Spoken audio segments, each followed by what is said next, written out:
It's been unanimously agreed upon that this year's been a relatively easy year for the treasurer, considering the last 3 or 4 years, new addition. Even Glennis Dow, an accountant today, said, boy, it's been an easy year, and I had to agree. So with that being said, as of February 28, 2019, which is the end of our fiscal year, our checking account balance was $75,766.87. The board has approved to move $50,000 over to our Edward D. Jones account so that the money can work smarter for us and for the league. Our Thaddeus Hurd Trust donation this year was $47,262.63. It was down $300 from the last year.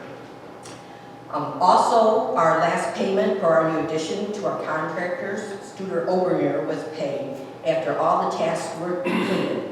And I'd like to give a huge shout out to Randy Dick to make sure that nothing was paid until everything was completed to his satisfaction. And I really appreciate all the patience you did. I know as we as the board really were, oh, I see a crack here, I see a crack there. Randy was right on it. So I think we all owe him a round of applause.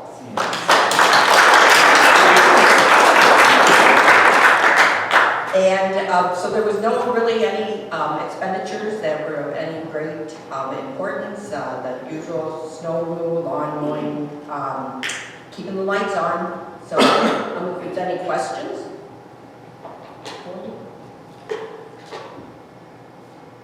Yeah, I have a question. In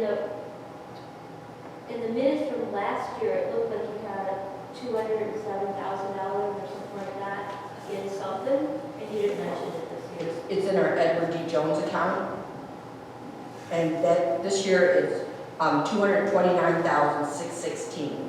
Okay.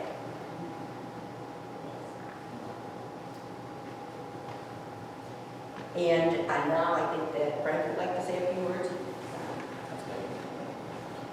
Going to do a transition here. I don't need a microphone, obviously. But I have the pleasure of presenting this tonight. We want to thank Randy Dick. His term is up as president. He served as president the past 2 years after the retirement of Sharon. And we just appreciate everything Randy has done for us as president of the board of the Clyde Heritage League. So we'd like to extend our thanks to you. It's a gift certificate. We haven't told your wife yet, but we figured you'd want to take her out to dinner. And we just thank you for everything, Randy. Let's give it a good round.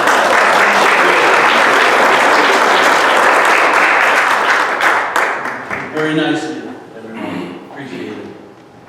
So, we're talking about, all the stuff we had going.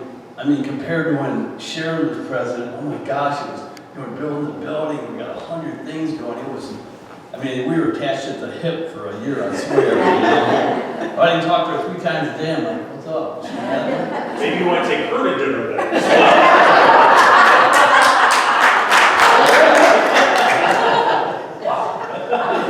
I'm a newlywed.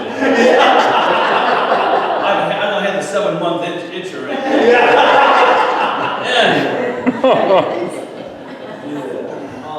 Oh my goodness. Could I have a motion to accept the treasurer's report? Sure. Could I have a second? Second. All those in favor say aye. Aye. All those opposed? Okay, Jean, could I please have the museum report?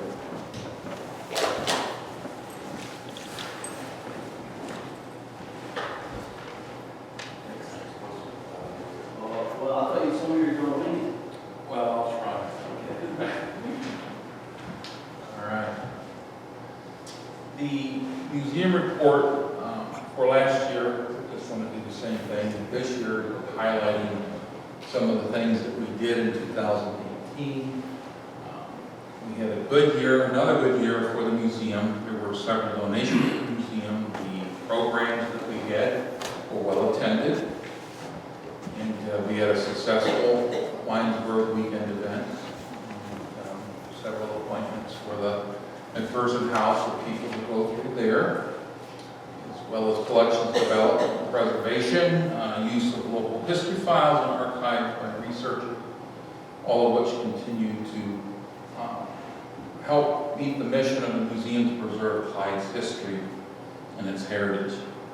We had 28 donations, separate donations last year to the museum, from single items to multiple item collections. And then some of the more significant donations was the bar chart letters. What's kind of funny about that donation is the year before, a gentleman coming from Sandusky and said he's got all these Henry bar chart letters. He said, I don't want to give them to you, but you can scan them. So we did that. Well, then about 7, 8 months later, I get this email from a guy in Arizona. He said, I have some Henry bar chart letters. And I'm like, really? That's interesting. He said, I'd like to donate them. So I'm like, yeah, absolutely, take them. So he sends them to me, and I start going through them, and I'm like, these letters are sort of familiar. So I started looking at the scans in the letters he gave. He bought the letters from the guy in Kentucky. They were sent to Arizona, and he sent them back to us. So, I mean, what's the irony there, you know? So we have the digital scans of them plus the actual letter. And come to find out, a lot of the letters are not only from Henry. And Henry, as you know, as you may not know, was the aide de camp to Teddy Roosevelt, and went side by side with him on San Juan Hill in the Spanish-American War. So it's great having those letters, but there's several in there from his brothers and sisters to his mom, and their mother lived on Mechanics Street. So we're glad to have them. We also have Art Hendricks papers, 4 large binders of information of Art Hendricks and his career here in Clyde, and also he was instrumental in the park system. We have the Noble Perrin Bible. Noble Perrin was from Clyde, Ohio, and he was served in the 72nd, and he died at Andersonville, so we have that Bible in the collection now on display. A significant Native American histories, archival papers, and a big, huge card catalog of thousands of cards of people who were former residents of Sandusky County that we use for genealogical research purposes. So there are some great donations that came in last year. We also had 8 tour groups to the museum and the house, Memorial Day open house, 100 plus visitors through the house and the museum during Winesburg weekend. For every day that we were open in our regular schedule, we had an average of 4.5 visitors. I don't think you get half a visitor. Better than a third, I guess. But so that's pretty good, considering. And then monthly programs, we had 8 of those programs that cover content from Civil War history to pioneer cooking, Sherwood Anderson history, history of beekeeping, numismatics, trench art, the local art show on the front lawn and more. And in each one of those programs, we averaged 36 people, which I'm happy to say our first program this year had 63 people, and that's the most we've ever had at any. But I figured the Native American history would be a huge draw, and you know quite well. And Jamie did a really great job with this presentation. We also had a World War I exhibit last year, celebrating the 100th anniversary of World War I.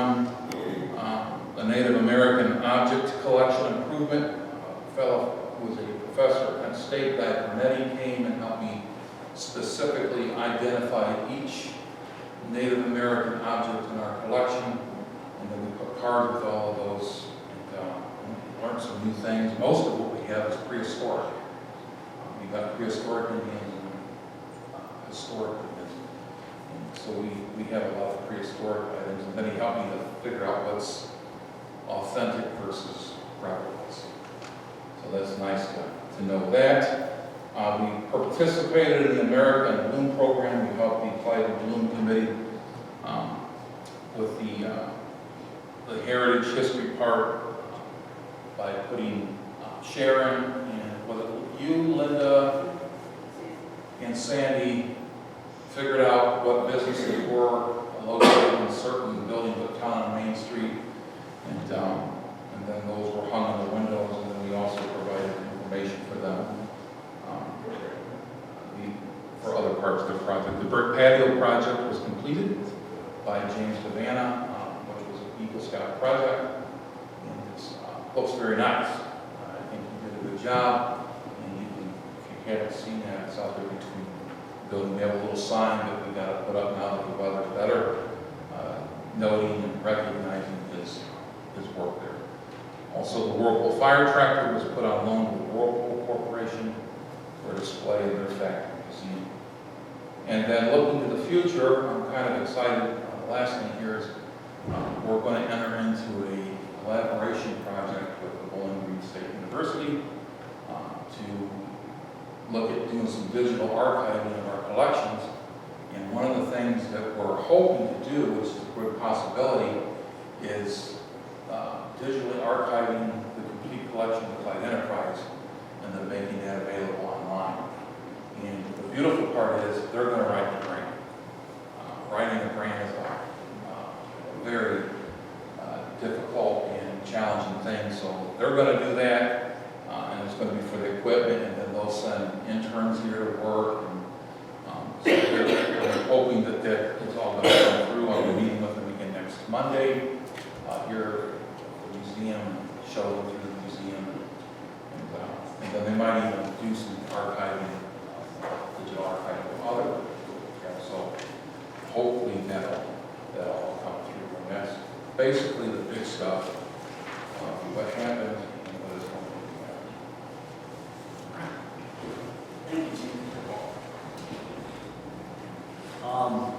Gene had touched base a bit about the No Parent Bible. Well, that was, a lot of people here know Frank Miller from County Road 175. His son John graduated with Sharon, and that was his great-grandpa who died in Andersonville. And John and his wife Corey also gave a very generous donation to the museum, which we really appreciated.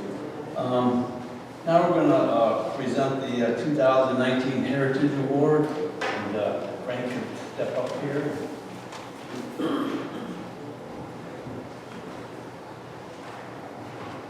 Well, good evening again. Paula Renfro was going to be presenting this, and she didn't make it tonight, so you get me, and I'm going to wing it here. So, the Clyde Heritage Award is being given to someone who restored a beautiful historic home here in Clyde. The home is located at 203 West Buckeye Street, and it was originally constructed for the family of Judge Richards and his wife Jenny just prior to the turn of the past century. Over the years, the home has been used as a boarding home and a private residence.